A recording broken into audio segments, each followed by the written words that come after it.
झेलम छत्तीसगढ़ की पावन धरा पर संगीत में श्रीमद् भागवत कथा ज्ञानी यज्ञ कथा पंडाल की ओर पधारे। बहुत ही सुंदर महोत्सव श्रीमद् भागवत कथा ज्ञानी श्री गोविंदाय नमो नमः। यतपुर्वादिव्यं च पुण्यं यज्ञं पदीशं च पुण्यं देवं सुदर्शनस्य नमः। अस्यं दशविषाय सम्पन्नं जगदीश्वराय गोविन्दं तदते चन्द्रमादिव्यं स्वस्ते त्वेनं ददेभ्यः। ॐ शान्ताकारं भुजगशयनं पद्मनाभं सुरेशं योगविद्यागम्यं वन्दे विष्णुभवभयहरणं सर्वलोकैकनाथं। हे कृष्ण करुणाकरं गुणनिधे राधापतिं सुन्दरयुतं प्रसन्नवदनं वंशीधरामोहनं भाले चन्दनबिन्दुयन्दो सहसामकर्णशतसुन्दरं श्यामामङ्गलशोभितं नटवरत्रिलोकं नाथं भजे। ॐ कस्तूरीतिलकललाटपटले वक्षस्थले कस्तुभं नसाग्रे हरिचन्दनं करतले वेणुकरे कङ्कणं। विश्वते सर्वदेवभ्यं श्री भागवताय नमोस्तुते।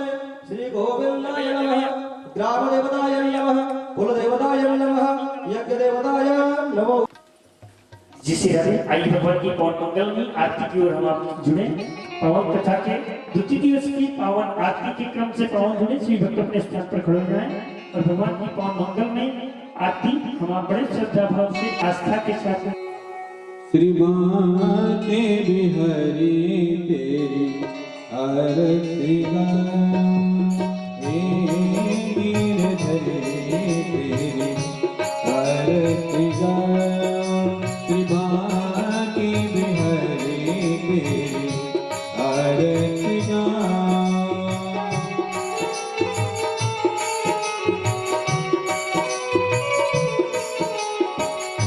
मोरे मुकुटे तेरे शीश सोहे प्यारी की बिहारी तेरे आरती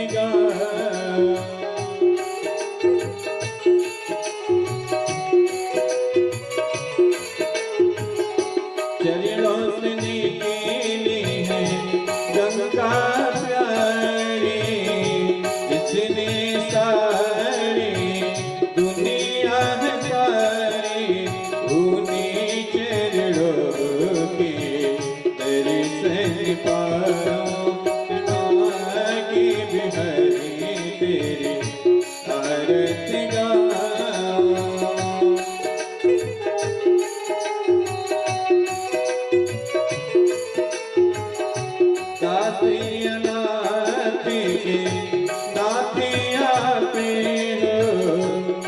दुख जीवने साथिया प्रेम श्री चरणों में शीश झुकाओ। के बिहारी तेरी आरती गाओ। गिरधरे तेरी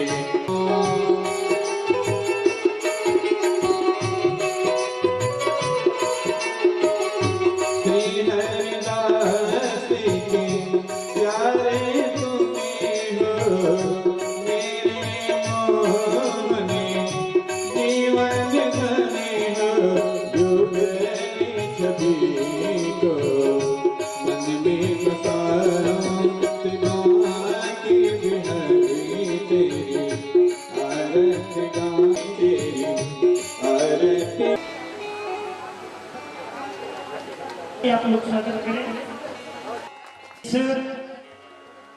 झलक नरतोरा छत्तीसगढ़ के ऐतिहासिक कौन पवित्र धरती पर श्रीमद् भागवत कथा ज्ञान यज्ञ महोत्सव आज कथा का द्वितीय दिवस। ताली बजाकर के स्वागत करें। श्री खीर कुंवर पटेल भरेकेल की कौन पवित्र धरती से आप मंच पे पधारे आकर के पूज्य देवी जी से आशीर्वाद ग्रहण करें।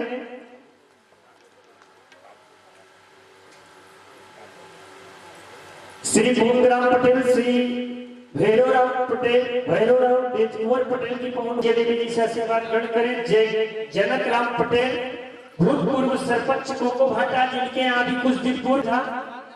जनक राम पटेल भूतपूर्व सरपंच को भाटा की पवन कुलर सानिध्य में सुंदर श्रीमद् भागवत कथा का सुंदर आयोजन था। मंच पर सादर आमंत्रित है, पधारे आकर के पूज्य देवी जी से आशीर्वाद ग्रहण करें। श्री डॉक्टर वीरेंद्र कुमार पटेल सुखरी की पवन पवित्र धरती से मंच पे पधारे। आज बहुत ही गरिमामय उपस्थिति हुई है।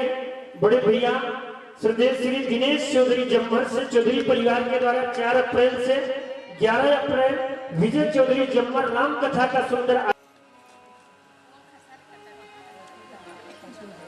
श्री कपूरलाल नायक सुखरी की पवन पवित्र धरती से आप भी मंच पे पधारे।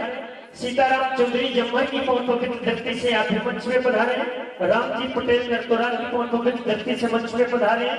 हम लोग जिनके घर में निवास कर रहे हैं, बहुत बहुत इनके पूरे परिवार से स्नेह मिला है, कारण के लिए जोरदार ताली बजा करके स्वागत करें। श्री रामजी पटेल नरतोरा से जिस धरती से मंच पे पधारे। श्रीमती कमला पटेल कोको भाटा की पवन पवित्र धरती से हमारे श्री ललिता पटेल नरतोरा की पवन पवित्र धरती से आप भी मंच पे पधारे।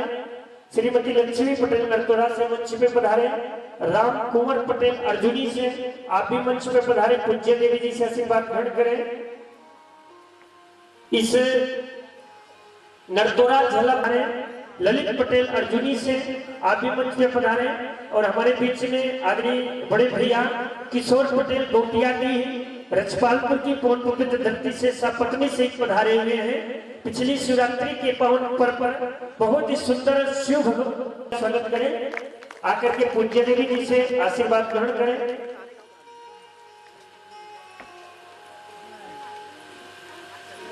मोहन पटेल अनवरपुर से मंच में पधारे। श्री नेहरू पटेल गोड़पाली की पवन पवित्र धरती से आप भी मंच पे पधारे। आकर के पूज्य देवी जी से आशीर्वाद ग्रहण करें। आइए इस आशीर्वाद की पावन कड़ी को हम यहीं पर विश्राम दें, सीधे सीधे भगवान की पावन कथा की ओर चले। उससे पूर्व हमारे बीच में कौआपुरा की पवन पवित्र धरती से बहन जी बैठी हुई हैं। आप भी मंच में पधारे। आकर के पूज्य देवी जी से आशीर्वाद ग्रहण करें। जहां पर पूज्य अभिनंदन आमंत्रित करते हैं, आप भी मंच पर पधारे, पूज्य देवी जी से आशीर्वाद ग्रहण करें। बैठे आइए द्वितीय दिवस की पावन कथा की ओर चले। इतना सुंदर आयोजन कराने के लिए एक बार आयोजक परिवार के लिए, हमारे परीक्षित जी के लिए आनंद आने वाला है। एक बार श्री भक्त दोनों हाथ पर उठाएंगे, मेरे साथ से करा बोलेंगे, बोलिए बांके बिहारी लाल की, बोलिए सामने सरकार की, बोलिए मुख्य जमान की।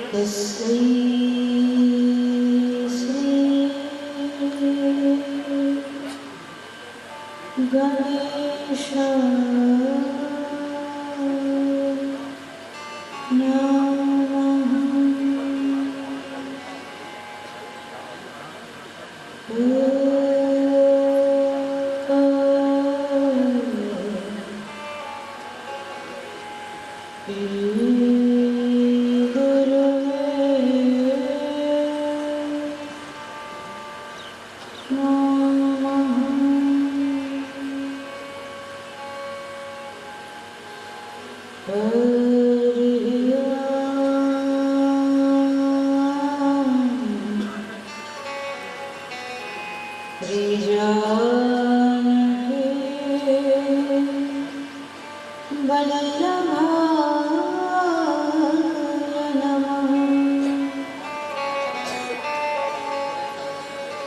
मंगलम भगवान विष्णु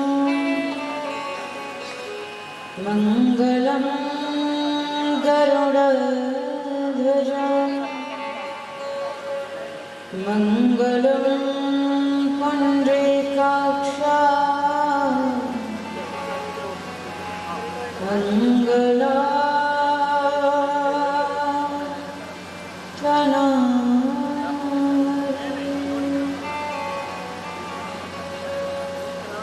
या देवी सर्वभूतेषु माधुर्येण संस्थिता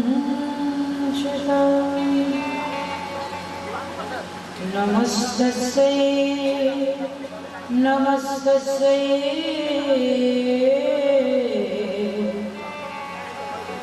नमस्तस्यै नमो नमः वर्णानारथ संघाना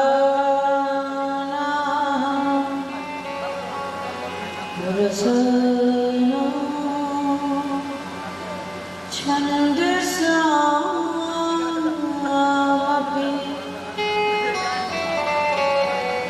मङ्गलानां च करतारौ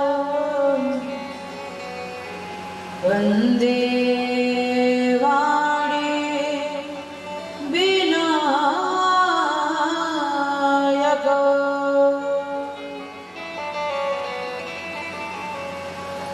कृष्णाय वासुदेवाय हरये परमात्मने प्रणतक्लेशनाशाय गोविन्दाय नमो नमः।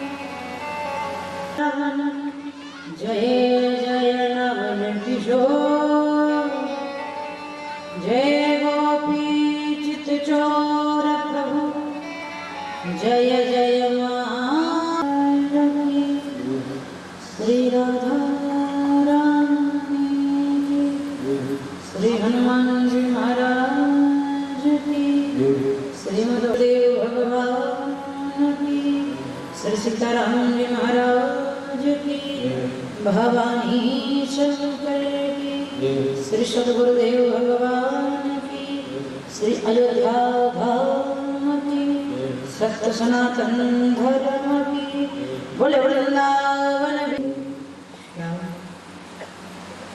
प्रणाम जोग जुग समस्त श्रोतावृंद को प्रणाम करते पधारे भक्तजन का स्वागत अभिनंदन हमारी तरफ से बार बार। आइए बड़े प्रेम के साथ भाव के साथ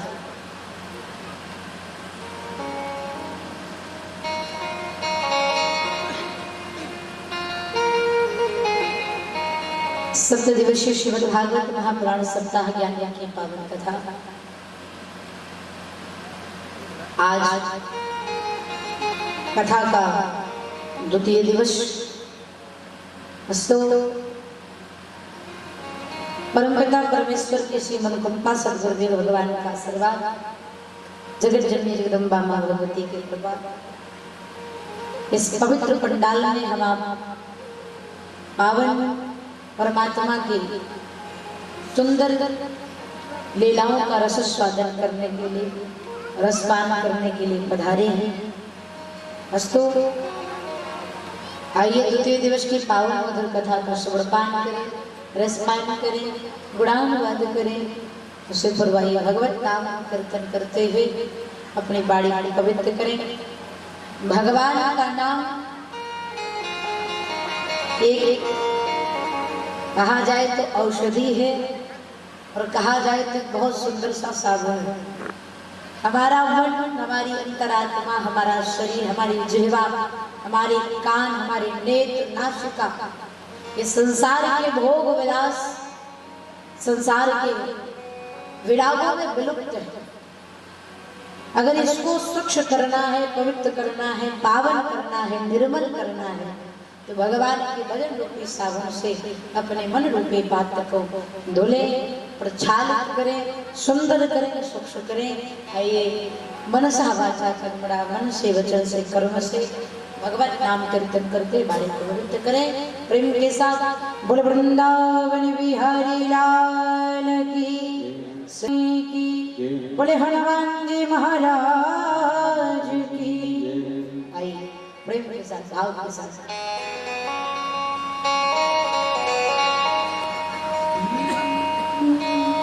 जय जय राधा रमन हरि बोल जय जय राधा रमन हरि बोल।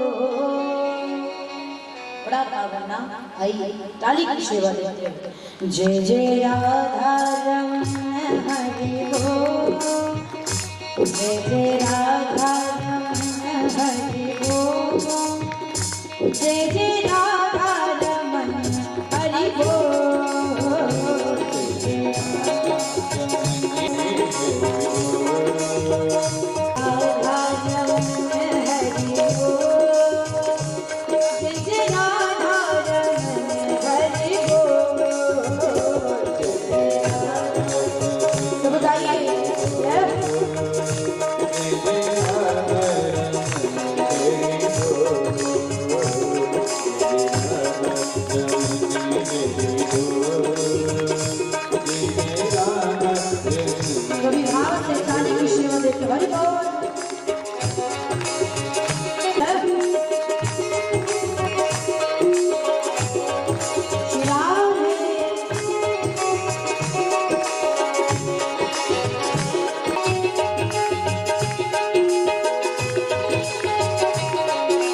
जय राधा जय जय राधा जय जय राधा रमण हरि बोल जय जय राधा रमण हरि बोल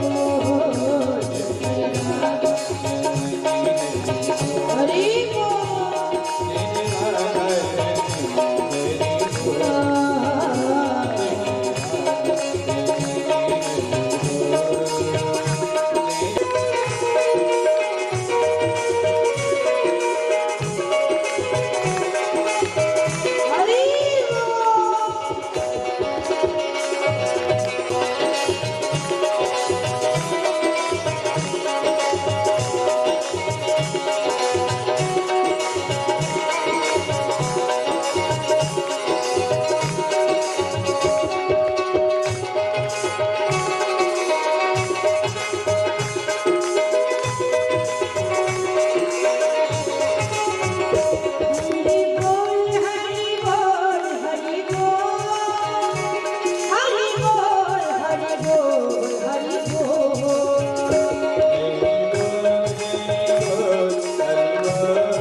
बंसी बट सो बट नहीं श्री राधा नाम सोना राधे तू बड़ भागिनी कवन तपस्या की तीन लोक तारन तरन है तेरो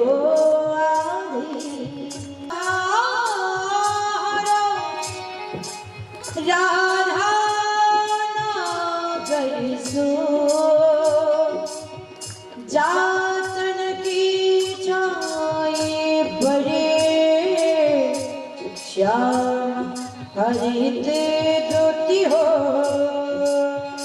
हरि बोल हरि बोल हरि बोल हरि बोल हरि बोल हरि बोल जय जय राधा हरि बोल जय जय राधा सभी भाव से ताली की सेवा करते श्री राम है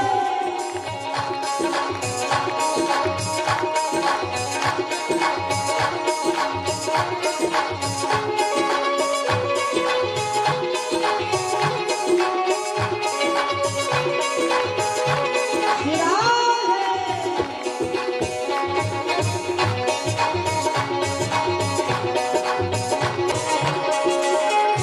हरि बोल हरि बोल हरि बोल हरि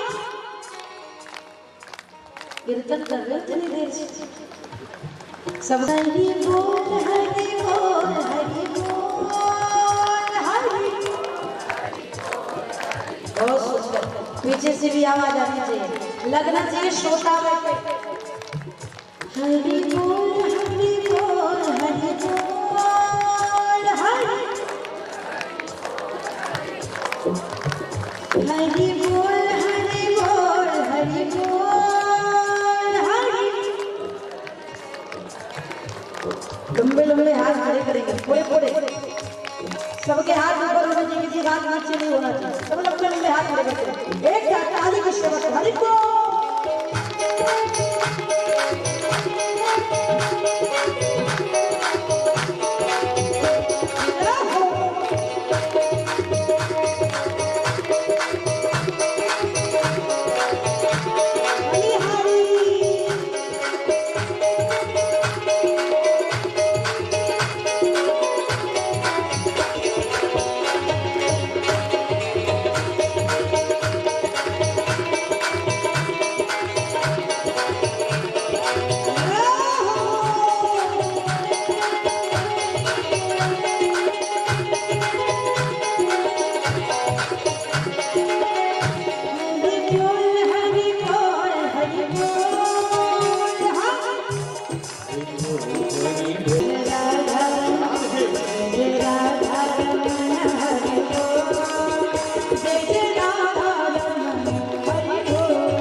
सरकार की, बोले वृंदावन बिहारी लाल की।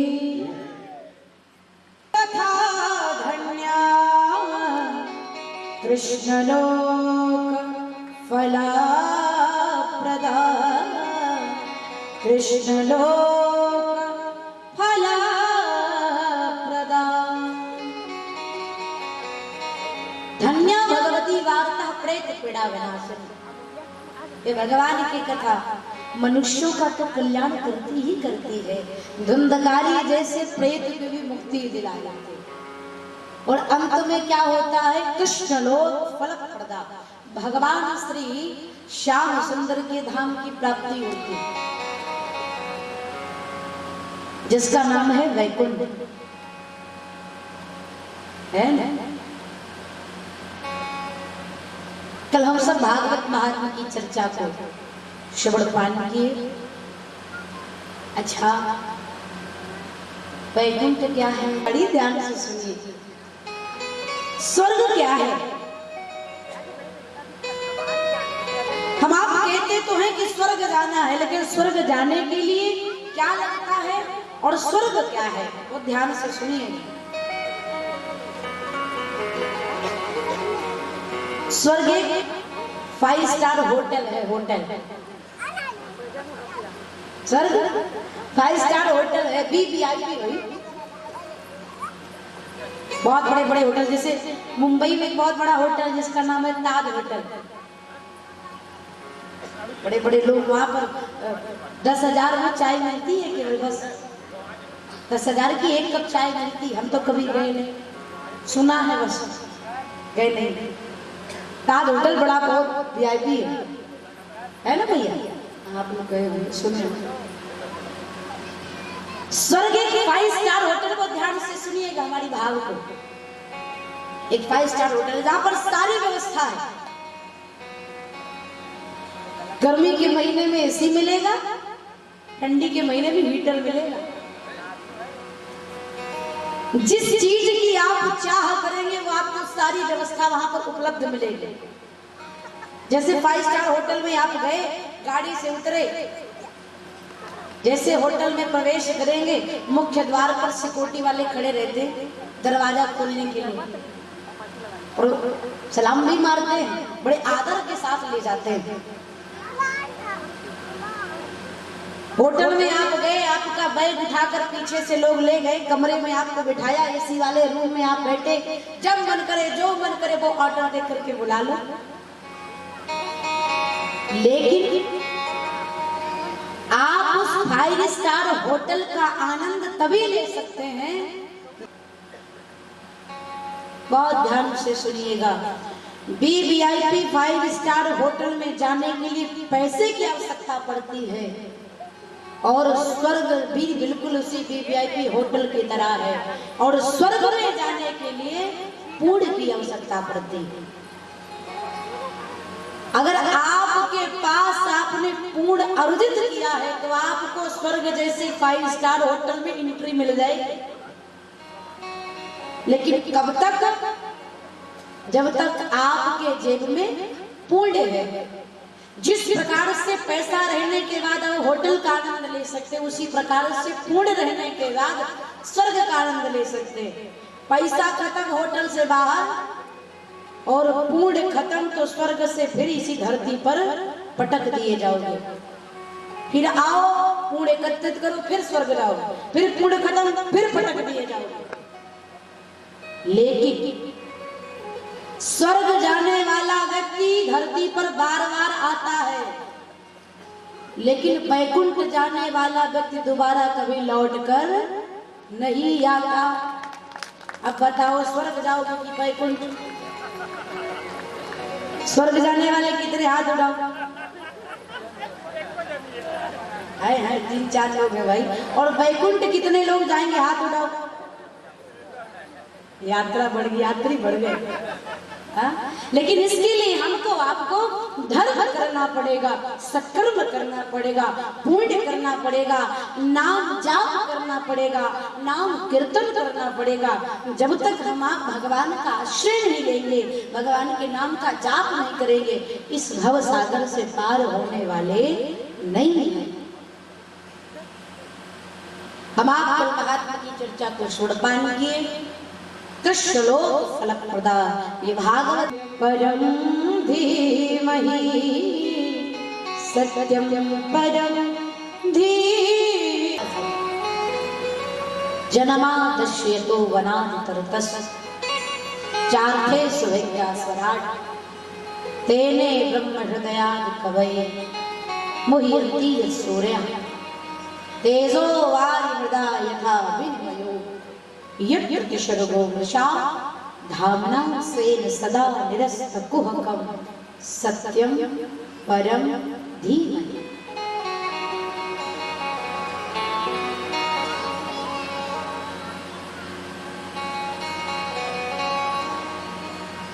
वेदव्यास जी ने जब भागवत की रचना प्रारंभ की तो समस्त देवी देवता आकाश मंडल में खड़े होकर के देखने लगे कि देखो वेदव्यास जी किसका नाम लिखते हैं। गणेश भगवान ने सोचा मैं प्रथम पूजनीय हूं तो मेरा नाम लिखेंगे, मेरी वंदना करेंगे। भगवती सरस्वती ने सोचा कि मैं वाणी की देवी हूं तो मेरी वंदना करेंगे। भगवान शिव ने सोचा कि मेरी आराधना करने के बाद बुद्धि और विद्या प्रबल होती है तो मेरी वंदना करेंगे। भैया दुर्गा ने सोचा, भवानी ने सोचा मेरी पूजा करने के बाद शक्ति मिलती है तो मेरी वंदना करेंगे। लेकिन वेदव्यास जी ने किसी देवी देवता का नाम नहीं लिया, न दुर्गा जी का, न भोले बाबा का, न सूर्य भगवान का, न गणेश जी का, न राम का, न कृष्ण का, न विष्णु का, न दुर्गा, किसी का नाम नहीं लिया। प्रणाम किसको किया? सत्यम परम धीमहि, सत्य का, सत्य को प्रणाम किया, सत्य की वंदना की। मैंने कल भी निवेदन किया था, जिसने सत्य को जान लिया उसने ब्रह्म को जान लिया। सत्य क्या है कल मैंने बताया था ना, याद है? याद है?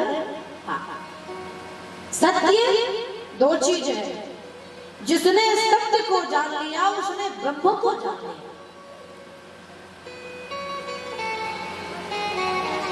कुछ जानने की आवश्यकता नहीं, सत्यम परम धीमहि। और आपको बताऊं, भागवत एकमात्र ऐसी संहिता है जिसमें किसी देवी देवता का नाम नहीं लिखा। दशम स्कंद के 9वें अध्याय में श्री वेदव्यास जी ने वंदना किया, भगवान की स्तुति की, जिस स्तुति का नाम है गर्भास्तुति। तो गर्भास्तुति करने में भी भगवान का नाम नहीं लिया। क्या वंदना करते हैं? सत्यव्रतम सत्य परम त्रिसत्यम सत्यस्य योनि निहितम च सत्य सत्यस्य सत्यमत सत्यलेखं सत्यात्मकं त्वां शरणं प्रपन्नः। किसकी वंदना की? सत्य की वंदना। भगवान कृष्ण की भी स्तुति की है तो सत्य की वंदना की, देवी देवता का नाम नहीं लिया। और एक प्रकार से देखा जाए तो वेद व्यास जी ने सोचा अगर सत्य की वंदना कर दूंगा तो सबकी स्तुति एक ही बार में हो जाएगी, सबका नाम लिखूंगा तो पूरे भागवत में नाम का वर्णन हो जाएगा। जैसे गोस्वामी जी ने श्री रामचरितमानस में वंदना की है, गुरु की वंदना की, साधु की वंदना की, खली की वंदना की, कथा की वंदना की, सत्संग की महिमा को गाया तो काफी लंबा विस्तार हो गया। लेकिन वेद व्यास जी ने एक ही शब्द में समस्त देवी देवताओं को प्रणाम किया। सत्यम परम धीमहि। उनको बैठा लीजिए, जिनके भी बच्चे छठा सत्यम परम धीमहि। एक बार भगवान श्री कैलाश पर्वत पर विराजमान मैया पार्वती ने पूछा कि प्रभु आप निरंतर नेत्र बंद करके चिंतन करते रहते, मनन करते रहते, मैं ये जानना चाहती हूँ कि इस असार संसार सागर में सत्य क्या है। तब मैया पार्वती ने जैसे पूछा, भगवान शिव मैया पार्वती से बोल पड़े, क्यों माँ कहाँ मैं अनुभव अपना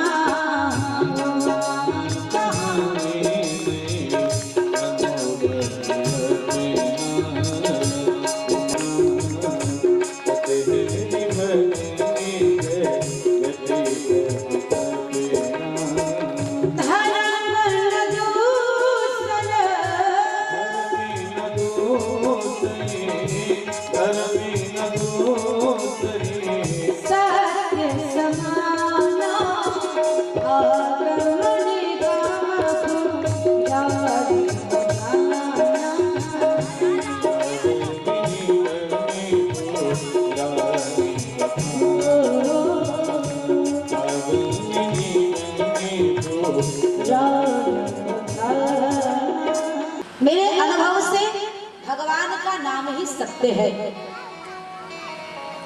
जो इसका भजन करेगा वो भव सागर से पार हो जाएगा। प्रायः लोग एक सवाल करते हैं, भगवान कहाँ है, भगवान कहाँ है, भगवान। मैं राजा को संतुष्ट नहीं कर पाया, गए अपने गुरु जी के पास। गुरु जी से तीनों सवाल कहा कि क्या करूं, इसका उत्तर क्या है। तो गुरु जी ने जब सवाल को सुना तो बड़ी जोर से हंसे। गुरु जी ने कहा कि चिंता मत करो, अगर राजा को संतुष्ट करना है तो ना हमें जाने की जरूरत है ना तुम्हें जाने की जरूरत है। ये आश्रम में जो घास छीलने वाला घसियारा है ना, यही राजा को संतुष्ट कर देगा। पंडित जी ने कहा, रे गुरुजी राजा को संतुष्ट करना इतना आसान नहीं, बड़े बड़े विद्वान आए थे कोई नहीं कर पाया। गुरुजी ने कहा लेकिन हमारे आश्रम का घसियारा रहेगा। घसियारा समझ रहे, जो घास छीलते हैं, सफाई करते हैं ना, उनको कहते हैं घसियारा। फटे पुराने कपड़े लेकर के पहन करके वो घसियारा राजा के दरबार में गया। सभा लगी, राजा ने कहा मेरे सवाल का जवाब कौन देगा। घसियारे ने कहा मैं दूंगा। राजा बड़ी जोर से हंसा। इतने बड़े बड़े विद्वान धोती कुर्ता चंदन मंडल लगाए आए, कोई तो जवाब दे नहीं पाया, तू घसियारा कौन सा जवाब देगा। घास छीलता है, सफाई करता। घसियारे ने कहा नहीं दूंगा, पूछे। राजा साहब ने पहला सवाल किया, ध्यान से सुनिएगा। राजा साहब ने पहला सवाल किया, भगवान से पहले कौन था। ईश्वर से पहले इस धरती पर कौन था। तो घसियारे ने राजा से कहा इसके लिए आपको थोड़ी सी मेहनत करनी पड़ेगी। राजा ने कहा क्या करना। घसियारे ने कहा कुछ मोतियां मंगवाओ। तिजोरी से मोतियां मंगवाई गई। घसियारे ने राजा साहब से कहा गिनना प्रारंभ करो, एक एक करके गिनो। राजा साहब मोतियों को गिनने लगे, 1 2 3 4 5। घसियारे ने कहा एक मिनट, फिर से गिनिए, शुरू से गिनिए। राजा साहब ने फिर से गिना 1 2 3 4 5। घसियारे ने कहा ठीक से गिनिए, शुद्ध गिनिए, एक से पहले कौन सी गिनती है उससे गिनिए। राजा साहब ने कहा तुम मूर्ख हो, घास छिलते तुम्हें क्या पता, इतने बड़े मूर्ख हो। अरे एक से पहले कोई गिनती नहीं होती। घसियारे ने मुस्कुराते हुए कहा राजा साहब जिस प्रकार से एक से पहले कोई गिनती नहीं है, उसी प्रकार से भी भगवान से पहले इस धरती पर कोई नहीं था, सर्वप्रथम परमात्मा ही। सुन करके राजा साहब प्रसन्न हो गए, बड़ा सुंदर जवाब दिया। अब राजा साहब ने दूसरा प्रश्न किया, भगवान रहते कहाँ हैं? अगर रहते हैं हर जगह तो भगवान दिखते नहीं, भगवान है तो दिखते क्यों नहीं? तो राजा साहब से घसियारे ने कहा कि एक पात्र में, बर्तन में दूध मंगाइए, दूध। राजा साहब ने इतने बड़े कटोरे में दूध मंगवाया। ध्यान से सुन। घसियारे ने राजा से कहा कि क्या है ये? राजा साहब ने कहा दूध है। तो घसियारे ने कहा राजा साहब क्या इस दूध में घी है? क्या इस दूध में घी है? राजा साहब ने कहा है। घसियारे ने कहा अगर है तो दिखाई क्यों नहीं दे रहा? ताजा ताजा दूध था, अगर दूध है तो घी दिखाई क्यों नहीं दे रहा है? राजा साहब ने कहा तू मूर्ख है, इस दूध में घी है, लेकिन दूध से घी को अलग करने में बहुत परिश्रम करना पड़ेगा। पहले दूध को गर्म करना पड़ेगा, जब वो उबल जाए तो उसको दही बनाओ, फिर उसको मथनी लेकर के मथो, फिर मक्खन बनेगा, फिर मक्खन को अग्नि में तपाओ, जलाओ, तब जाकर के उसमें से घी निकलेगा। ऐसे थोड़ी निकलेगा। दूध में घी है, लेकिन दूध से घी को निकालने के लिए बहुत परिश्रम करना पड़ेगा, मथना पड़ेगा, जलना पड़ेगा, तब जाकर के घी निकलेगा। घसियारे ने मुस्कुराते हुए जवाब दिया राजा साहब जिस प्रकार से दूध से घी को अलग करने में बड़ा परिश्रम करना पड़ता है, जलना पड़ता है, मथना पड़ता है, उसी प्रकार से भगवान हर जगह है, लेकिन भगवान को देखने के लिए आत्म मंथन और दृष्टि को पवित्र करना पड़ता है, तब परमात्मा का दर्शन होता है। ऐसे होने वाला नहीं है। हर व्यापक सर्वत्र समाना, प्रेम ते प्रगट तो ही मैं जाना। भगवान हर जगह है, लेकिन भगवान को देखने के लिए भक्ति का चेष्टा होना चाहिए। राजा साहब प्रसन्न हुए, बड़ा सुंदर जवाब दिया। अब तीसरा और आखिरी सवाल राजा साहब का कि भगवान करते क्या है? ईश्वर करता क्या है? राजा ने घसियारे से पूछा कि भगवान करते क्या है? तो घसियारे ने कहा राजा साहब अब तीसरा जवाब देने से पहले जगह बदलनी पड़ेगी, गेटअप चेंज करना पड़ेगा। क्या करना पड़ेगा? घसियारा राजा साहब को एक किनारे ले गया। राजा साहब का वस्त्र, आभूषण, सोने का मुकुट, वो घास छीलने वाला घसियारा पहन लिया और राजा साहब उस घसियारे के फटे पुराने कपड़े पहन करके हाथ में खुरपी ले लिए। वो घसियारा सुंदर वस्त्र, आभूषण, पोशाक, मुकुट सोने का पहन करके राज सिंहासन पर बैठ गया और राजा साहब जो राजा थे वो घसियारे का कपड़ा पहन करके नीचे जमीन में बैठ गए। राजा साहब ने उस घसियारे से पूछा जो राजा के गेटअप में थे, बोले भैया आप तो बता दो भगवान क्या करते हैं? तब राजा की पोशाक में बैठा वो घसियारे ने जवाब दिया, लेटो में यीशु रखते हुए राजा साहब भगवान यही करते हैं, 1 मिनट में राजा को घसियारा बना देते हैं और घसियारे को राजा बना देते हैं। यही मेरे परमात्मा का काम है, जिसको जब चाहे बना दे और जिसको जब चाहे समाप्त कर दे। ये परमात्मा का खेल है।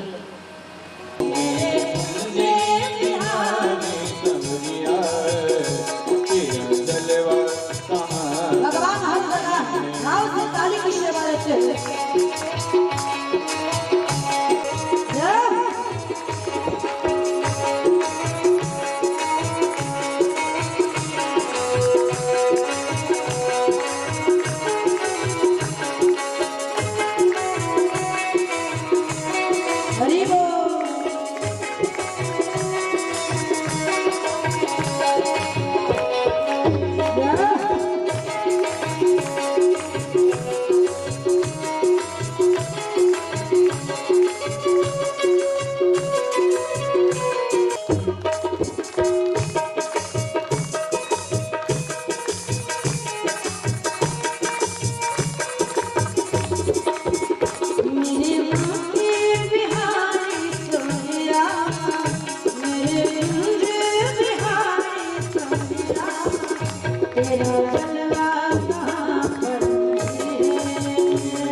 संसार में पीने वाले बहुत है भैया, इस गांव में भी होंगे। रात को पीते हैं, 500 की पिए, 1000 की पिए, 2000 की पिए, जितनी की भी पिए, रात में खूब पिए और सुबह किसी नाली, किसी गटर, किसी दरवाजे, किसी रोड पर पड़े मिलते हैं। रात में पीने के बाद शहंशाह लगते हैं जब तक नशा रहता है, और नशा उतर जाए जैसे लगता है कोई 10 लाठी मारा चेहरा। पीने वाले के फायदे बता दो, जो शराब पीते हैं उनके फायदे क्या है। जो पीता होगा वो समझ जाएगा, जो ये आगे वाले लेते हैं क्या? अच्छा, बड़ा मगन हो रहा है तुम सोचिए। पीने वाले जो पीते हैं उनको भी सुन ले, जो नहीं पीते वो फायदा कि मेरे ठाकुर के नाम का जाम फिर ढूंढता मैं कदा, तौबा तौबा मुझे आजकल इतनी फुर्सत नहीं, फिर ढूंढता मैं कदा, तौबा तौबा मुझे आजकल इतनी फुर्सत नहीं, और मेरे ठाकुर सलामत रहे तेरी आंखों की मस्ती, तो मुझे मैं कशी की जरूरत नहीं। जितने भक्त लंबे लंबे हाथ खड़े करते हुए जाओ।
शराब पीते, लेकिन हम तो कितने राम नाम के प्रेमी लोग मेरे हाथ खड़े करेंगे और कहेंगे जो पीने वाले हैं, जो शराब पीने वाले उनसे कहेंगे हम तो पीते हैं शक का प्याला, हम तो पीते हैं शक का प्याला, कोई अंगूरी मदिरा नहीं मेरे भागे।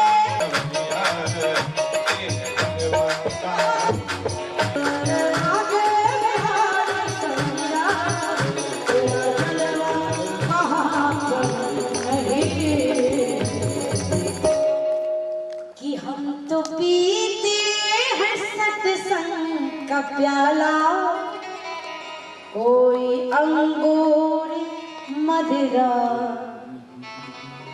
मेरे कुंजे। बोल भक्त वत्सल भगवान की, बोल बांके बिहारी लाल की। यहाँ की महिलाएं, मैंने कल भी निवेदन किया था, किसी साधक से कोई सवाल किया जाए, प्रश्न किया जाए, तो परमात्मा से जुड़ा हुआ किया जाए। बात भगवान से प्रारंभ हो और बात शाम में भगवान के नाम पर हो। ऐसा सवाल करने वाला भी धन्य है और जिससे किया जाए उसका तो जीवन धन्य ही हो जाएगा। बात हमेशा परमात्मा से प्रारंभ हो। 6 प्रश्न श्री सूत जी महाराज से शौनकादि ऋषियों ने किया। इसी 6 प्रश्न का उत्तर देते देते श्री सूत जी ने पूरी भागवत सुना डाली। पहला प्रश्न किया,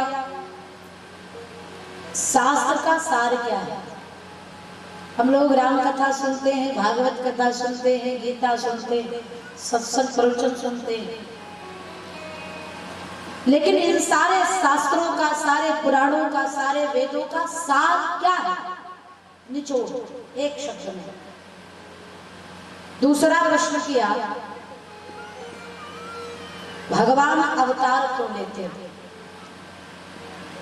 जिन परमात्मा के सारे से सृष्टि का सृजन पालन संहार हो सकता है, उन भगवान को अवतार लेने का क्या प्रयोजन? तीसरा प्रश्न किया, भगवान के कितने अवतार हुए? चौथा प्रश्न किया, पूजा किसकी की जाए? कौन से भगवान की पूजा की जाए? दुर्गा जी की, भोले बाबा की, गणेश भगवान की, राम कृष्ण की, किसकी पूजा की जाए? पांचवा प्रश्न किया, वक्ता कौन है? कथावाचक तो बहुत है, कहा जाए तो हर क्षेत्र में 1-2 कथावाचक मिल ही जाएगा। और वेद व्यास जी ने भागवत के अंतिम में लिखा है, कलयुग में घर घर कथावाचक होंगे, घर घर। वास्तव में हो रहा है। और कथा केवल धर्म की ध्वजा को फहराने के लिए नहीं होगी। क्षमा करिएगा, व्यासपीठ से ऐसी बातें नहीं करनी चाहिए, लेकिन करेंगे क्योंकि हो रहा है। आज कलयुग में कथा धर्म का प्रचार नहीं बल्कि व्यवसाय बन गया है, एक बिजनेस बन गया है। लोग इसको बिजनेस के समान इसके साथ व्यवहार करने लगे हैं। तो कथा बिजनेस ना बनाया जाए, कथा व्यवसाय ना बनाया जाए, कथा बल्कि जीवन जीने का व्यवहार बनाया जाए। धर्म कहाँ गए? क्या धर्म विलुप्त हो गया भगवान के साथ साथ? धर्म कहाँ गया? ये प्रश्न शौनकादिक ऋषियों ने सूत जी से किया। जैसे शौनकादिक ऋषियों ने सूत जी से प्रश्न किया, सूत जी ने अब मंगलाचरण पढ़ना प्रारंभ किया। कृष्णाय वासुदेवाय हरये परमात्मने प्रणत क्लेश नाशाय गोविंदाय नमो नमः। नारायणं नमस्कृत्य नरं चैव ध्यान से सुनिए।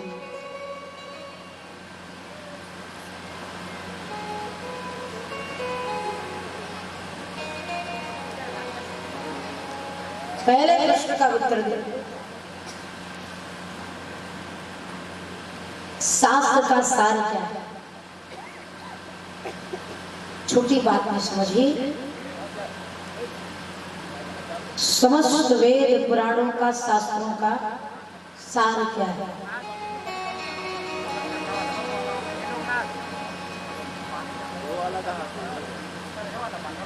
बोल भक्त वत्सल भगवान की। कोई बात नहीं, कथा सुनो बस हो गया। पहला प्रश्न, शास्त्र का सार क्या है? हमारा वेद पुराण ग्रंथ क्या कहते हैं?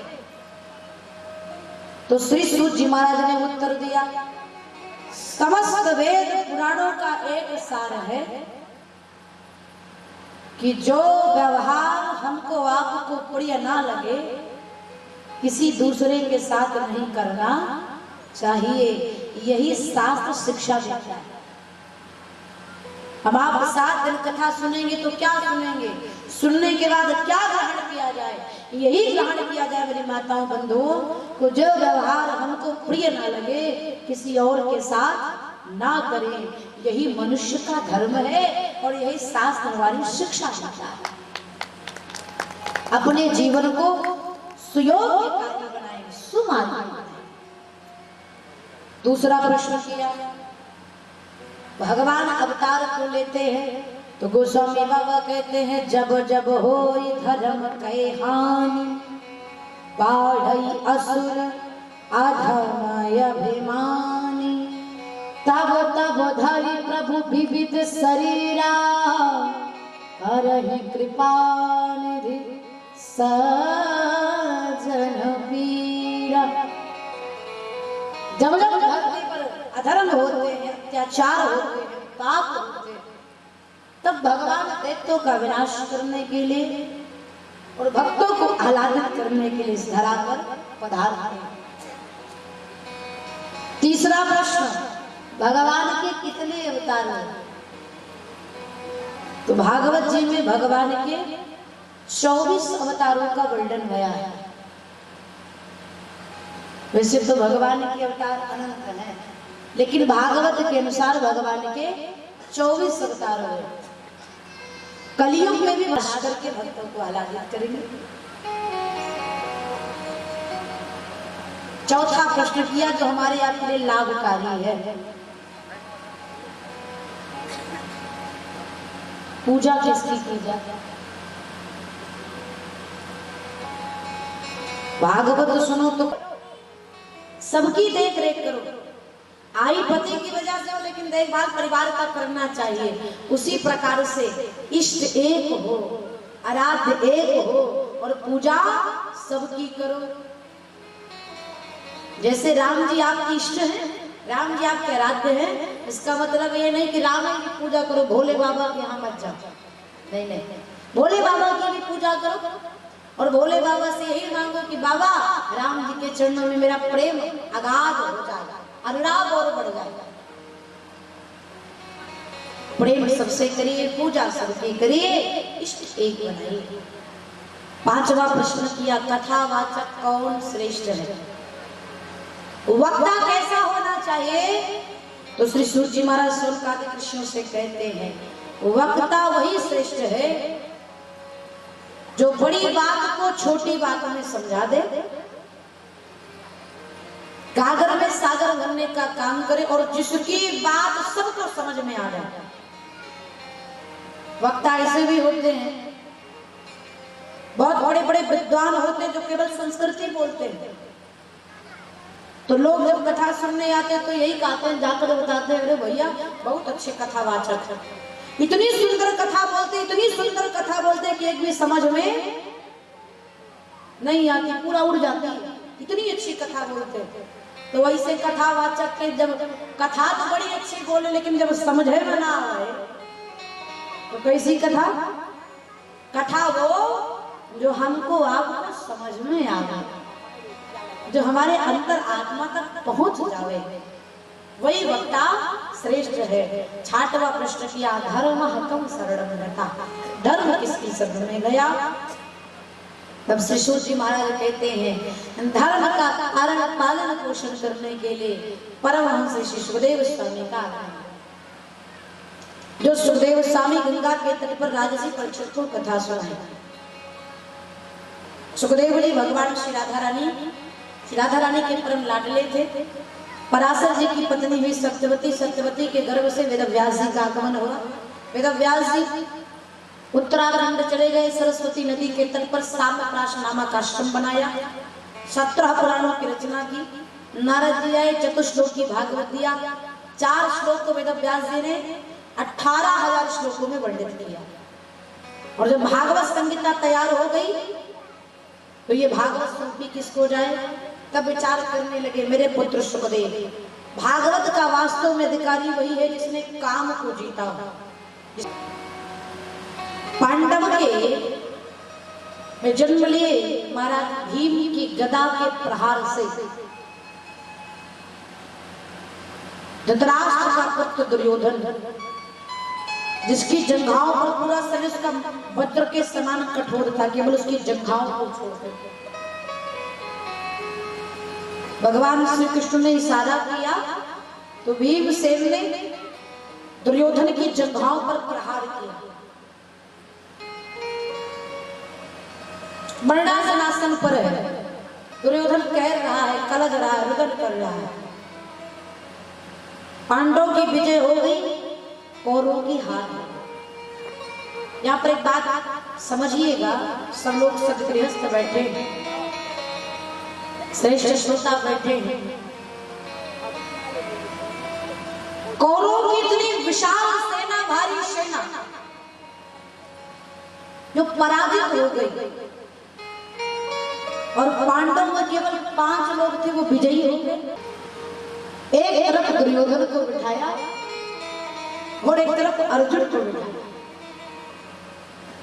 भगवान को तो दोनों से प्रेम था, दुर्योधन से भी अर्जुन से भी, दोनों तरफ भगवान को संबंध का निर्वाह करना था। तो भगवान ने सोचा क्या करो। दुर्योधन ने कहा कि केशव, दुर्योधन केशव कहते थे, आप मेरी साइड आ जाओ। अर्जुन कुछ बोले ही नहीं। भगवान ने कहा तुम दोनों लोग ध्यान से सुन लो, दुर्योधन और अर्जुन जो तारामंडल से पहले। भगवान ने कहा एक तरफ मैं रहूंगा और एक तरफ मेरी विशाल सेना रहेगी। दोनों लोग निर्णय कर लो, अर्जुन और दुर्योधन। एक तरफ मेरी विशाल सेना रहेगी जो मेरे जैसे चतुर्भुज सेना है, जिसके हाथ में अस्त्र शस्त्र तलवार सारी चीज रहेगी, और एक तरफ केवल मैं रहूंगा जो पूरे महाभारत के युद्ध में शस्त्र नहीं उठाऊंगा। एक तरफ मेरी विशाल सेना जो शस्त्र के साथ युद्ध करेगी, और एक तरफ मैं रहूंगा जो मैं अपने हाथों में शस्त्र नहीं उठाऊंगा। अब बताओ किसको मेरी सेना चाहिए शस्त्र वाली, और किसको निहत्था कृष्ण चाहिए? तो दुर्योधन ने सोचा कि जब ये शस्त्र नहीं उठाएंगे, युद्ध नहीं करेंगे, तो उनको भोजन कराने के लिए ले जाएंगे। इनको ले जाने का कोई मतलब नहीं है। अर्जुन ने कहा प्रभु मुझे आप चाहिए, सेना नहीं। और दुर्योधन ने कहा मुझे तो आपकी विशाल सेना चाहिए, शस्त्र वाली। दुर्योधन ने कहा अर्जुन तुम मूर्ख हो, पागल हो, निहत्थे कृष्ण को लेकर क्या करोगे? अर्जुन चुपचाप बैठे रहे। दुर्योधन ने कहा मुझे आपकी विशाल सेना चाहिए, चतुर्भुज वाली, शस्त्र वाली। भगवान ने कहा ठीक है। भगवान ने दुर्योधन को चतुर्भुज वाली शस्त्र से युक्त सेनाओं को दे दिया। दुर्योधन को लगा मुझे कोई पराजित नहीं कर सकता। जब दुर्योधन चले गए तो भगवान ने अर्जुन से कहा अर्जुन आज तुमने निर्णय ठीक नहीं लिया। निहत्थे कृष्ण को अरे लेना था तो विशाल सेना लेते, जिसके पास शस्त्र थे, जो युद्ध कर सकते थे तुम्हारे साथ। मैं तो युद्ध भी नहीं करूंगा, शस्त्र भी नहीं उठाऊंगा, फिर अर्जुन मुझे लेकर क्या करोगे? क्यों लेना चाहते हो मुझे आप? अर्जुन ने आंखों में आंसू भरते हुए कहा नाथ, कौन कहता है अर्जुन आपको लेने आया है? नाना, अर्जुन के भीतर ये सामर्थ्यता नहीं कि वो गोविंद को ले सके। हे प्रभु, मैं आपको लेने के लिए नहीं बल्कि अपने आप को देने के लिए आया हूँ नाथ। मैं अपने आप को समर्पित करने के लिए आया हूँ। जब इस जीवन की बागडोर आपके हाथ में है, आप चाहे विजयी बनाओ चाहे पराजित कर दो नाथ। ये अड़ा लिया। अब अर्जुन को विजयी होने से कोई रोक नहीं सकता। जिसके पास शस्त्र वाली सेना थी वो पराजित हो गए, और जिसके पास निहत्थे कृष्ण थे वो विजयी हो गए। को मांगो, एक बड़ी सुंदर पंक्ति है, राम से मत मांगो। इस बात जितना भी मांगेंगे एक दिन अकाउंट खाली हो जाएगा। लेकिन अगर राम से नहीं, राम को मिले मेरे प्यारे, जिंदगी का गुजार इनका दामन पकड़ के तो देखो, खुशनुमा सा नजारा मिले। भगवान से मांगिए, भगवान से मत मांगिए। अर्जुन ने भैया और पूरी युद्ध में अर्जुन को कोई चिंता नहीं रही। युद्ध के बीच में भीष्म पितामह ने यह प्रतिज्ञा की थी कि अर्जुन को कल मार दूंगा कुरुक्षेत्र में, कल मैं अर्जुन को समाप्त कर दूंगा। ने कहा उठो अर्जुन, उठो उठो। अर्जुन ने कहा क्या हुआ, तुम सोने दीजिए। भगवान ने कहा ऐसी सूचना लेकर के आया हो कि सुनते तुम्हारी नींद गायब हो जाएगी, सोना भूल जाओगे, नींद नहीं आएगी। अर्जुन ने कहा ऐसी कौन सी बात है प्रभु, यही कि कल मुझे भीष्म पितामह मार देंगे, ऐसा प्रतिज्ञा किया है उन्होंने, मैं जानता हूं। भगवान ने अर्जुन से कहा जब तुम जानते हो कि कल तुम्हें भीष्म पितामह मार देंगे, ऐसा उन्हें प्रतिज्ञा की है, तब भी तुम्हें नींद आ गई, तब भी तुम सो गए।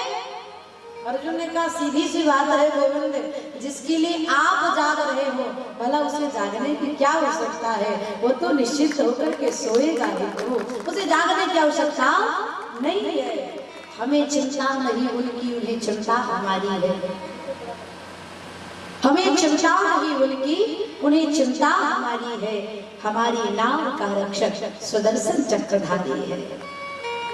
अगर हमारी जीवन की नैया गोविंद के हाथों में है तो चलने दीजिए चकाचक। महाभारत के युद्ध को भगवान काश से लेकर के पांडव विजयी भए। आज विजय की रात्रि है, तो भगवान पांडव सहित द्रौपदी को लेकर के शिविर से बाहर गए। इधर दुर्योधन की वेदना को देख करके गुरुपुत्र अश्वत्थामा अपने पिता के मृत्यु का बदला लेने के लिए तलवार लेकर के पांडव को मारने के लिए निकल पड़े। पांडव तो थे नहीं, जाको राखे साइया मार सके ना को, पालनवा का कर सके जो जग वैरी हो। संसार दुश्मन बन जाए कोई बात नहीं, भगवान से मित्रता बनाए रहो बस। हाँ? नहीं हाय हाय हाय हाय करता दुर्योधन प्राण को त्याग दिया। और आज मैया द्रौपदी ब्रह्म बेला में अपने पुत्रों को शिविर में जगाने के लिए आई कि माता शिशुना निधनम सुताना निसम घोरम परितपवान। मैया द्रौपदी आई, पूरा सिर रक्त से लाल पड़ा। पांचों पुत्रों के शव को देख करके मैया द्रौपदी बिलख रही, रुदन करने लगी। एक माँ का हृदय तब विचलित हो जाता है जब उसके बच्चे को बुखार हो जाता है। एक बात याद रखिएगा, मातु पिता गुरु प्रभु के वाणी बिनहि बिचारी करहि शुभ जानी। माता पिता गुरु और गोविंद, इनकी चार वाणी के चार लोगों की बातों पर विचार नहीं करना चाहिए। जो आज्ञा दे दे तुरंत कर देना चाहिए, क्योंकि हित में ही आज्ञा देंगे, हित में ही सलाह देंगे, अनहित में नहीं देंगे। अर्जुन ब्राह्मणो नितराम गुरु, अर्जुन से कहते हैं तात छोड़ दीजिए, ये ब्राह्मण पुत्र हैं, एक गुरु पुत्र हैं, और एक गुरु पुत्र को आप रस्सी में बांध कर रखे हैं, ये तो अधर्म है, अन्याय है। अर्जुन ने कहा द्रौपदी इसी ने तुम्हारे पांचों पुत्रों की हत्या की है, मार दूंगा। मैया द्रौपदी ने कहा नहीं प्रभु नहीं, एक पुत्र को खोने का क्या पीड़ा होता है ये मैं भली भांति समझती हूँ। जिस दर्द से मैं गुजर रही हूँ ये दर्द अपनी गुरु माँ को नहीं देना चाहती। अगर आप उन्हें मार देंगे तो ठीक यही पीड़ा हमारी गुरु माँ को होगी, और मैं ये पीड़ा देना नहीं चाहती। ये मानव का श्रेष्ठ धर्म है। मैं एक पंक्ति कहती हूँ, अपने दुख में रोने वाले मुस्कुराना सीख ले, अपने दुख में रोने वाले मुस्कुराना सीख ले, दूसरों के दर्द में आंसू बहाना सीख ले। जो खिलाने में मजा है आप खाने में नहीं, फिर किसी के जिंदगी में काम आना सीख ले, दूसरों के दर्द में आंसू बहाना सीख ले। ये इंसानियत है। ये हाथ कभी कभी किसी के आंसू पोंछने के लिए उठ जाए तो समझ लीजिएगा आपके भीतर इंसानियत है। जो केवल अपने बारे में सोचे वो इंसान नहीं हो सकता, जो सबके बारे में सोचे वो इंसान है। मैया द्रौपदी ने कहा मत मारिए, अगर सब छोड़ देंगे लेकिन मैं मार दूंगा। अब पांडव सहित द्रौपदी भगवान के पास आए। अर्जुन ने कहा प्रभु मार दिया जाए कि छोड़ दिया जाए, क्या किया जाए इसके साथ? भगवान ने कहा जब कहा तब तो मारे, अब पूछ रहे हो मार दूं कि छोड़ दूं? तो अर्जुन ध्यान से सुनो, मेरी नीति ये कहती है ब्रह्म वर्जन हंतव्या आतताई वधारणा। शास्त्र कहता है ब्राह्मण कोई भी हो उसका वध नहीं करना चाहिए, और पापी कोई भी हो उसको छोड़ना नहीं चाहिए। अर्जुन ने कहा टेढ़ी टांग वाले कभी तो सीधा बोल दिया कर। ये कैसा निर्णय? ये ब्राह्मण पुत्र गुरु पुत्र इनको मारना नहीं, और इन्होंने पुत्रों की हत्या की है, छोड़ना भी नहीं, क्या करूं? भगवान ने कहा जो मुझे कहना था मैंने कह दिया, अब तुम्हारी मर्जी। अर्जुन ने गीता की बात याद को किया। भगवान ने गीता में कहा है ब्राह्मण का अपमान ही मृत्यु के समान होता है। अर्जुन ने अश्वत्थामा के मस्तक पर चढ़ चमकते हुए मणि को निकाला और धक्का देते हुए कहा निकल जाओ हमारे राज्य से, आज के बाद हस्तिनापुर में कभी नजर मत आना। अपमानित कर दिया, और ब्राह्मण का अपमान ही मृत्यु के समान है। ब्राह्मण का जो वैदिक हिंदू सनातन धर्म के श्रेष्ठ वैदिक ब्राह्मण हैं, उनकी जीवन भर की कमाई, जीवन के भर की पूंजी उनकी शिखा होती है। शिखा। आजकल के ब्राह्मण तो शिखा ही नहीं रखते, नहीं रखते। ना तो शिखा बांधते हैं, ना यज्ञोपवीत पहनते हैं, ना तुलसी की माला होती, ना चंदन होती। बस ब्राह्मण बन गए हैं, बस इतना जानो। ओम दोम करके पेट पाल रहे, बस यही हाल है। बड़ी विषम परिस्थिति हमारे देश की, और छत्तीसगढ़ में कुछ ज्यादा है। छत्तीसगढ़ में कुछ ज्यादा है।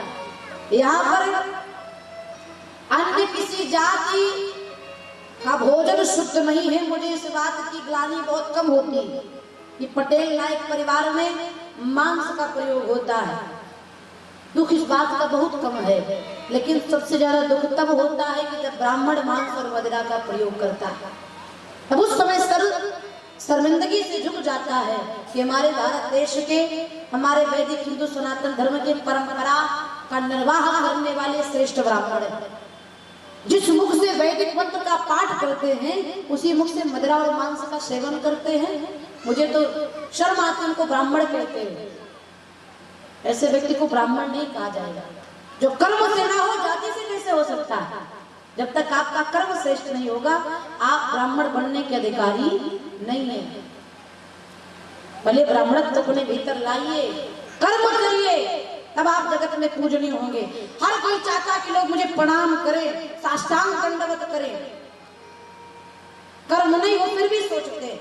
अगर आप चाहते हैं कि जगत में आपकी पूजा हो, तो अपने कर्म को पवित्र रखिए, उज्जवल रखिए, सुंदर स्वच्छ सुंदर तरीके से रखिए, तब आप जगत में वंदनीय होंगे।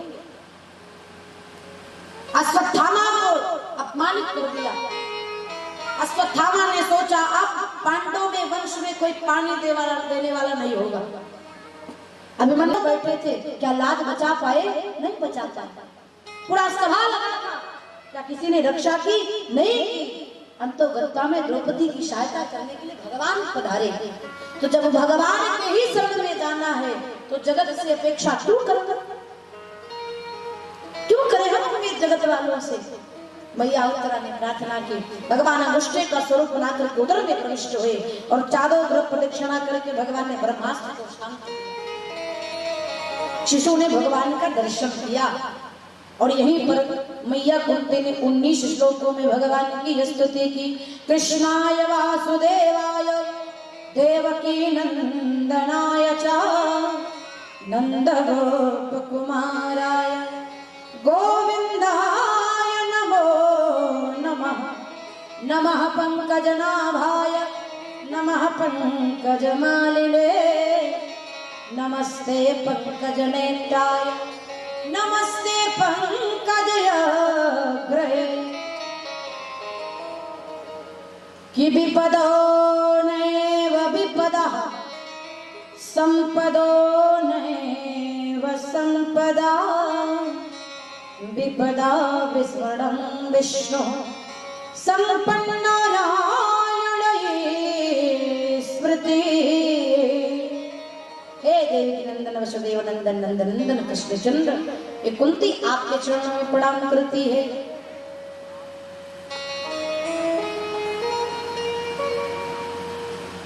जैसे मैया कुंती ने भगवान के चरणों में प्रणाम किया, भगवान ने कहा बुआ क्या करते हैं?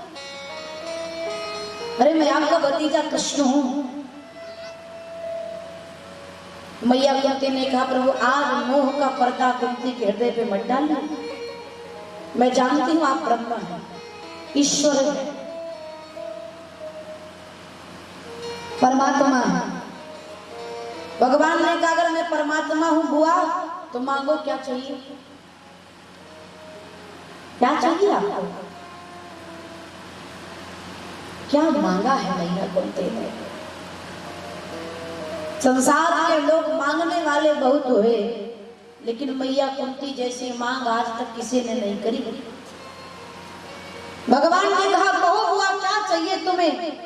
तो मैया कुंती ने दोनों हाथ से अपना आंचल फैला दिया और प्रभु के सामने आंचल फैला करके कहा गोविंद अगर वास्तव में आप कुंती को कुछ देना चाहते हैं तो मेरे आंचल को दुखों से भर दो।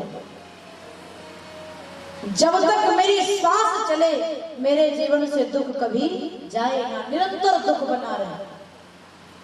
क्या दुनिया में कोई भगवान से दुख मांगेगा? हर वक्त भगवान के पास जाता है तो मेरे दुख को दूर करो, सुख संपत्ति घर आवे, कष्ट मिटे तन का, दुख जावे सुख आवे, इसलिए भगवान से प्रार्थना करते। लेकिन मैया कुंती कहती प्रभु मुझे सुख नहीं चाहिए, मुझे दुख चाहिए। भगवान ने कहा रे बुआ, आपका तो पूरा जीवन दुख में बीता। वास्तव में मैया कुंती के जीवन में अपार कष्ट था। मैया कुंती का जन्म किसी और के घर में हुआ, पालन पोषण किसी और ने किया, विवाह ऐसे व्यक्ति से किया जिससे कोई सुख नहीं मिला, मंत्र के द्वारा पुत्र की प्राप्ति हुई, युवावस्था में ही पति की मृत्यु हो गई। 5 पुत्रों को लेकर के लालन पालन किया।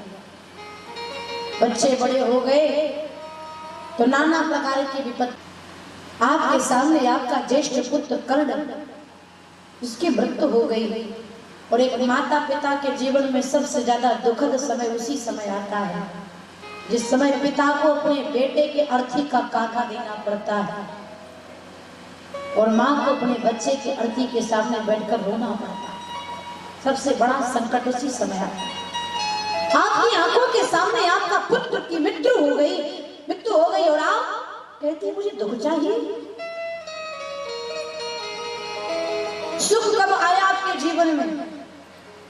आज आपका बेटा राजा बन गया, सुख की किरण दिखाई दी थोड़ी सी तो आप कहते दुख दे दो, मैं नहीं दे सकता। मैया कुंती ने कहा सीधी सी बात है प्रभु,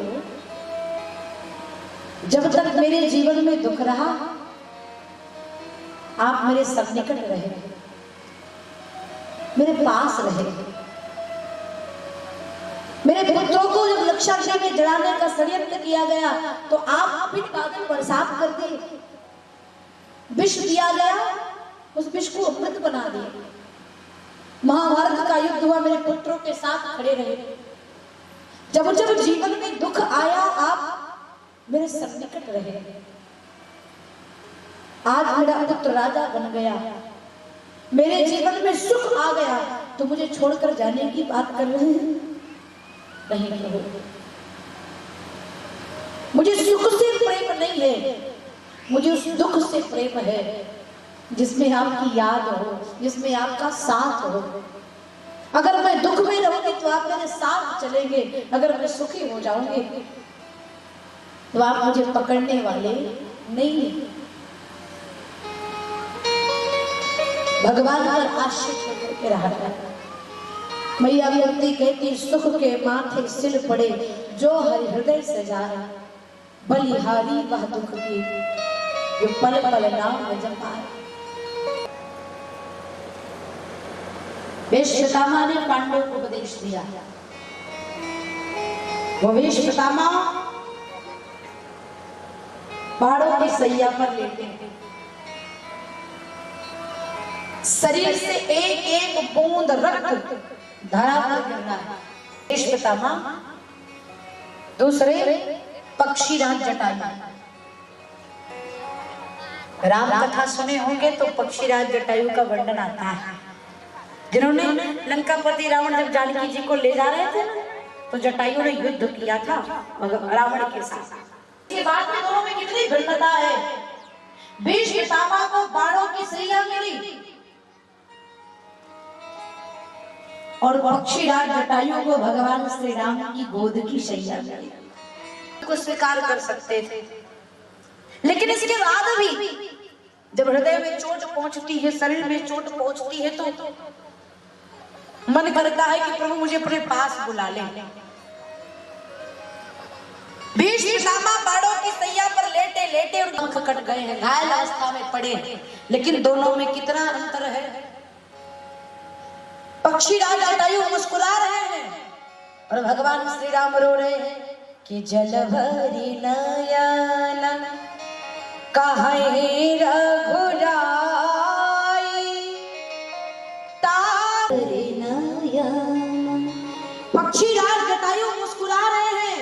भगवान श्री राम रो रहे हैं और इधर भीष्म पितामह रो रहे हैं और भगवान श्री कृष्ण मुस्कुरा रहे हैं।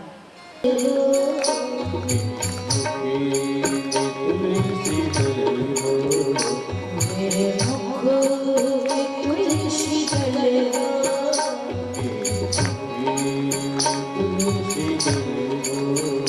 तब कांड तन से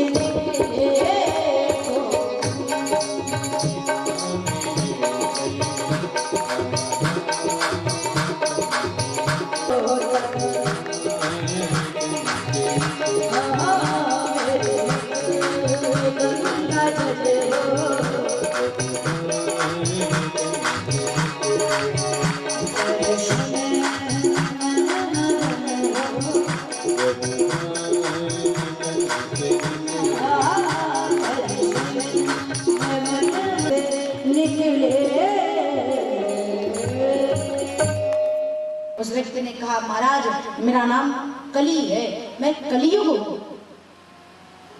परीक्षित जी ने कहा, तुझमें इतनी सामर्थ्यता कि तो एक पैर पर खड़े हुए बैल को मार रहा है, क्या तुझमें दया नहीं है? कली ने कहा, मेरा स्वभाव है ये। पूरा बनाए रहते हैं ना सीमेंट का दरवाजे के सामने, उसी पर बैठकर लोग ताश की पत्ती खेलते हैं। आते जाते देखती हूँ, आया छत्तीसगढ़ में वृद्ध लोग और देखते, उन्हीं के बगल में नवयुवक बैठे रहते, वो भी शिक्षा ले रहे हैं। तो बुजुर्गों से मेरी प्रार्थना है, ताश की पत्ती छोड़ करके तुलसी की माला को धारण करें और भगवान का भजन करें, इससे उद्धार होगा। पत्ती खेलने से कल्याण होने वाला नहीं है। आप सबसे मेरी करवट विनती है, बाकी आप स्वतंत्र हैं, अपने जीवन के मालिक हैं। कहना मेरा कर्तव्य है, मानना ना मानना आपका धर्म है। ध्रुतम पहाड़ जहाँ पर जुआ खेला जाता है, उस स्थान पर कलयुग रहता है। पानम जहाँ पर मदिरा पान किया जाता है, माताओं बंधुओं, उस घर में कलयुग वास होता है। और तीसरी चीज, जहाँ पर मांस का भक्षण किया जाता है, जहाँ पर हिंसा होती है, जिस घर में मांस पकाया जाता है, मांस बनाया जाता है, जिस घर के लोग मांस खाते हैं, उस घर में राम और कृष्ण नहीं बल्कि कलयुग डेरा डाल करके नहीं, 4 मंजिला का फ्लैट बनाकर रहता है, बढ़िया सारी फैसिलिटी में। इसलिए प्रार्थना, अपने घर को, अपनी रसोई को, अपने भोजन को शुद्ध करिए। जहाँ पर जुआ खेला जाता हो, जहाँ पर मदिरा पान किया जाता हो, जहाँ पर मांस का भक्षण किया जाता हो, पर हिंसा होती हो। और चौथी चीज, जहाँ पर परिस्त्री के साथ समागम किया जाता हो, ऐसे 4 स्थानों पर कलयुग वास करता है। कलयुग ने कहा, हमारा परिवार थोड़ा लंबा है। परीक्षित जी ने कहा, एक स्थान और दिया, जाओ सोने में वास करो। कहा? सोने में। सोना 2 प्रकार का होता है। धर्म से कमाए हुए सोने में कृष्ण का वास होता है, और अधर्म से कमाए हुए सोने में कलयुग का वास होता है। इसलिए सोना थोड़ा कम पहनो, लेकिन 2 नंबर का पैसा वाला सोना। कृष्ण रहने वाले नहीं, फिर कलयुग आ जाएंगे। तो बैल से पूछा, आप कौन है? बैल साक्षात धर्म है, ऋषभदेव साक्षात धर्म है। धर्म के 4 चरण थे, सत्य, त्रेता, द्वापर में। कलयुग में केवल एक है। कौन थे 4? सत्य, दान, दया, पवित्रता। सत्य गया, दिन भर में कितनी बार झूठ बोलते हैं हम, हमको आपको खुद ही नहीं पता। बिना झूठ बोले एक काम करने वाला नहीं, चाहे बिजनेस हो, चाहे किसान हो, कोई भी हो। पति पत्नी से झूठ बोलता है, ना बोले तो दिन भर महाभारत छिड़ा रहे। अपने आप को बचाने के लिए बेचारा झूठ बोलना पड़ता है। बोलना भी चाहिए। जिस बात से घर में शांति बनी रहे, वो काम कर देना चाहिए, है ना। सत्य गया, पवित्रता गई। आजकल तो रसोई वाला भी चप्पल आ गया है ना, रसोई वाला चप्पल, यहाँ तक कि पूजा वाला भी चप्पल आ गया है। भगवान की पूजा भी करो तो उसके लिए एक स्पेशल स्लीपर बनाया है लोगों ने। पवित्रता भी गई, सत्य गई, पवित्रता गई, दया भी गया। अब इससे अच्छा यहाँ के लोग और कहीं के लोग नहीं समझ सकते। दया तो रही नहीं गई, एक जीव होकर के दूसरे जीव को मार करके शौक से उसका मांस खाते हैं, क्या ये दया है? आपके सामने किसी जानवर पर तलवार चलाई जाए, चाकू से उसे काटा जाए और आप खड़े होकर देखते रहो, ये इंसानियत है? इसका मतलब आपके भीतर का जो हृदय है, जो अंतर आत्मा, वो समाप्त हो चुकी, वो सो चुकी है, आपके मन में दया नहीं है। सत्य गई, दया गई, पवित्रता गया। दान पर हमारा आपका धर्म टिका हुआ है। दान देते हैं लोग, छत्तीसगढ़ में तो और देते हैं, दान देने में श्रेष्ठ है। तो दान पर हमारा आपका धर्म टिका हुआ है। गौ माता के रूप में पृथ्वी मैया विराजमान, पृथ्वी मैया ने कहा कलयुग का भार कैसे उठाऊंगी? परीक्षित जी ने समझाया, और जैसे परीक्षित जी ने कलयुग को कहा सोने में वास करो, कलयुग जाकर के परीक्षित जी के सोने के मुकुट में प्रविष्ट हो गया। क्योंकि ये सोने का मुकुट धर्म से नहीं बल्कि अधर्म से कमाया गया था। ये मुकुट किसका था? ये मुकुट पांडवों को नहीं था, ये मुकुट कंस के ससुर जरासंध का था। भीमसेन ने जरासंध का उद्धार किया था, जरासंध बड़ा आतताई था। आज उसी जरासंध का मुकुट परीक्षित जी पहने कलयुग प्रविष्ट हुआ। मति भ्रमित हुई, समीक ऋषि के आश्रम में गए, जल की मांग किया, नहीं मिले, जल नहीं मिला, तो समीक ऋषि के गले में परीक्षित जी ने मरा हुआ सर्प डाल दिया। और समीक ऋषि के पुत्र श्रृंगी ऋषि को पता चला कि आपके पिता के गले में कोई सर्प डालकर चला गया। श्रृंगी ऋषि को बड़ा क्रोध आया, कौशिकी नदी का जल लिया अंजन में, और जल लेते हुए शाप देते हुए कहा, इत लंघित मर्यादा तक्ष का सप्तमे हरि, जिसने भी मर्यादा को लांगा है, शाप देता हूँ, आज के 7वें दिन तक्षक के डसने से उसकी मृत्यु हो जाएगी। परीक्षित जी को शाप मिला, परीक्षित जी को सूचना मिली। परीक्षित जी राजा के साथ राजसी में थे, सोचे मुक्ति कैसे हो। अपने पुत्र जन्मेजय को सत्ता सौंपी, राजसी वस्त्र त्याग करके साधारण वस्त्र पहन करके गंगा के तट पर पहुंच गए। बड़े बड़े संत महात्मा भृगु वशिष्ठ दुर्वासा चमन अंगिरा जैसे संत पधारे।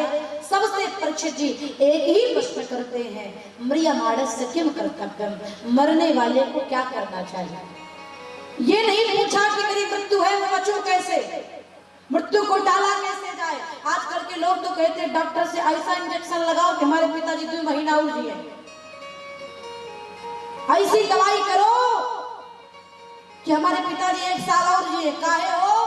हर महीने पेंशन पा रहे हैं, 40-50 हजार रुपए आ रहे हैं, उस लाभ में कह रहे हैं। अभी कुछ ना पाते तो कहते हैं ऐसे इंजेक्शन लगाओ पिता जल्दी पढ़ा रहे हैं, ये पैसा का कमाल है। परीक्षित जी ने ये नहीं कहा कि बचो कैसे, बल्कि ये पूछा कि मुक्ति कैसे हो, मरने वाले व्यक्ति को क्या करना चाहिए, ये परीक्षित जी ने प्रश्न किया। आइए यही पर वाणी का विश्राम देंगे। कल कथा के तृतीय दिवस में, तृतीय दिवस की पावन मधुर कथा में हम आपको जानेंगे मनुष्य का धर्म क्या है, मरने से पहले व्यक्ति को करना क्या चाहिए, किस प्रकार से भगवत प्राप्ति हो, भगवान की प्राप्ति हो, भगवान के चरणारविंद में प्रेम बढ़े। सृष्टि विषयक प्रश्न होगा, आकृति देहूति का प्रसंग जाएगा और ध्रुव जी के पावन चरित्रों तक हम आप श्रवणपान करेंगे। आइए चलते चलते भगवान की मंगलमय आरती से जुड़े। उससे पूर्व 2 बार प्रभु के नाम का कीर्तन करें कि हरे राम राम राम सीता राम राम राम, हरे राम राम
राम राम राधे श्याम श्याम श्याम हरे राम राम राम सीता राम राम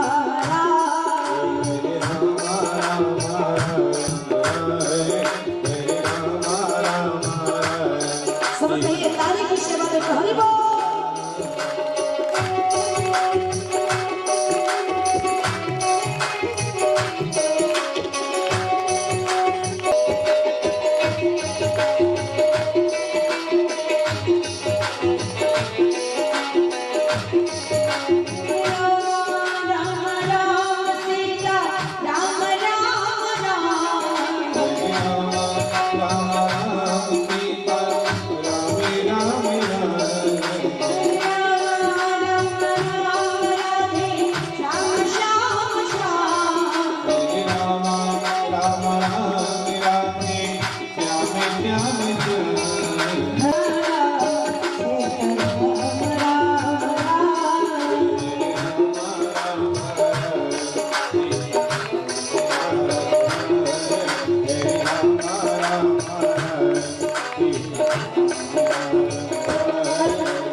और सब ताली की सेवा करिए, सबको एनर्जी मिलेगी। भगवान के भजन में बड़ा पावर है, भगवान के कीर्तन में बड़ा पावर है।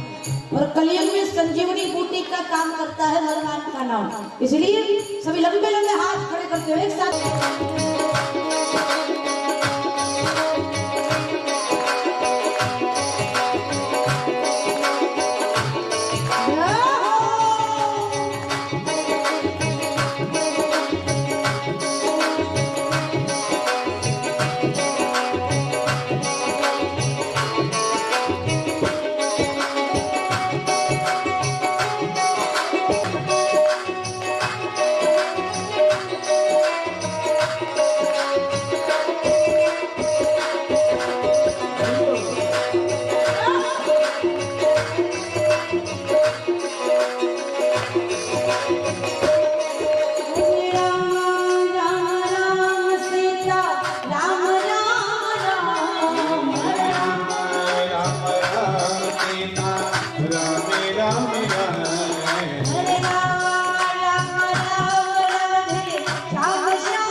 इधर भी गा दो, यहाँ जहाँ पर सरकार का बैंड लगाया है गाइए।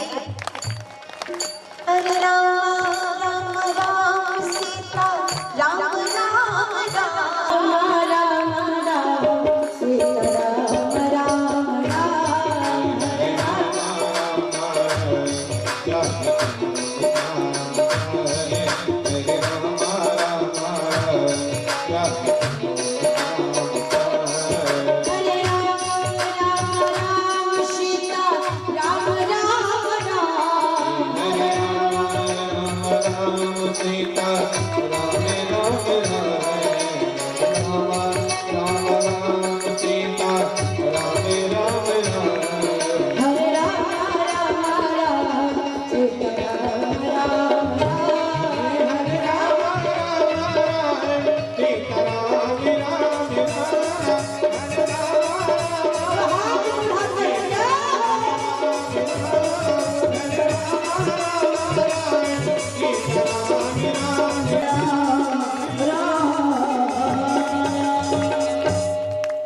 भक्तवत्सल भगवान की, भगवान कृष्ण लाल की।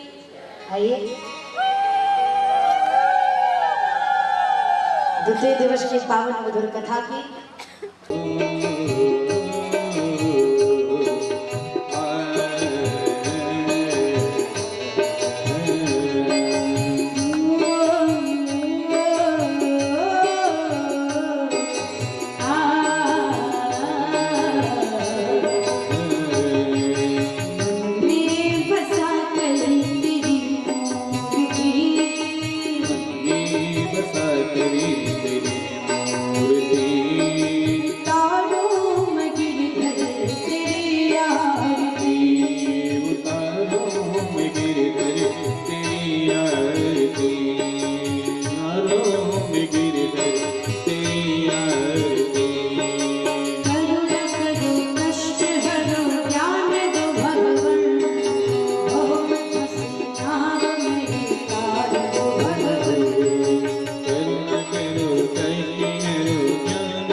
उतारूं मैं भगवान तेरी आरती, उतारूं मैं गिरधर तेरी आरती, मांग तुझसे क्या मैं यही सोचूं भगवान, जिंदगी जब तेरे नाम पर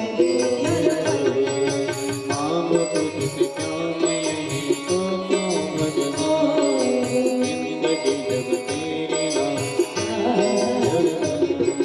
सब कुछ तेरा कुछ नहीं मेरा, सब कुछ तेरा कुछ नहीं मेरा, चिंता है तुझ सारी मैं बसा कर तेरी मूर्ति, उतारूं मैं भगवान तेरी आरती, उतारूं मैं गिरधर तेरी आरती, वेद तेरी महिमा गाए संत करे नाम, नायक गुणगान करे शेर गाता, वेद तेरी महिमा गाए संत करे नारद गुणगान करे,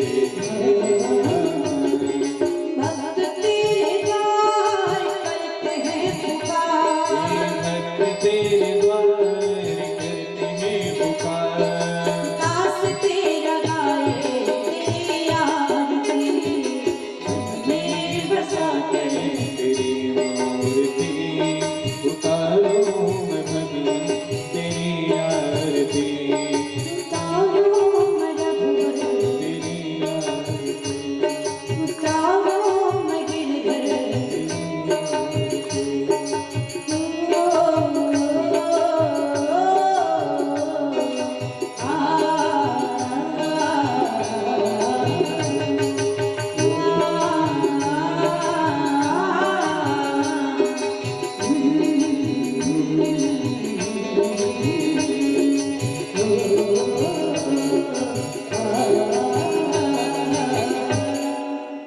बोल की श्री राधा रानी की, श्री हनुमान जी महाराज की, आज के आनंद की, बोल वृंदावन बिहारी लाल की जय जय जय जय राधे श्याम।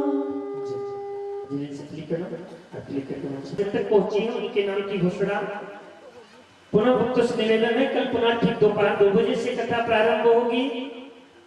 2 दिन बीत चुके हैं कथा के, 5 दिन शेष बचे हैं। आप लोगों से निवेदन है इसी अपनी गरिमामय उपस्थिति इस पावन पंडाल में आप लोग बनाए रखें। आइए कुछ भक्तों की पवन धरासी मंच तक पहुंची है, उनके नाम की घोषणा।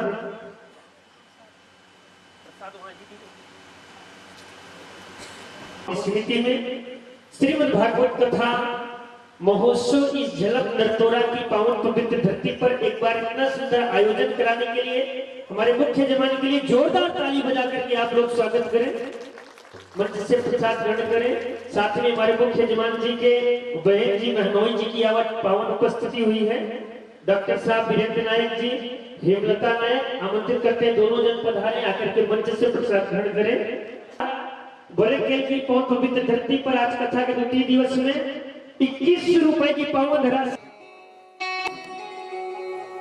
श्री माते बिहारी तेरी आरती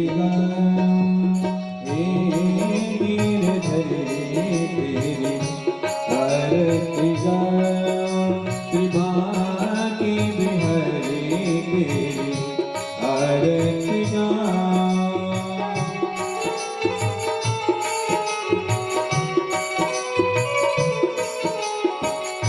मोरे मुकुटे तेरे शीश पे सोहे प्यारी की बिहारी तेरी आरती गा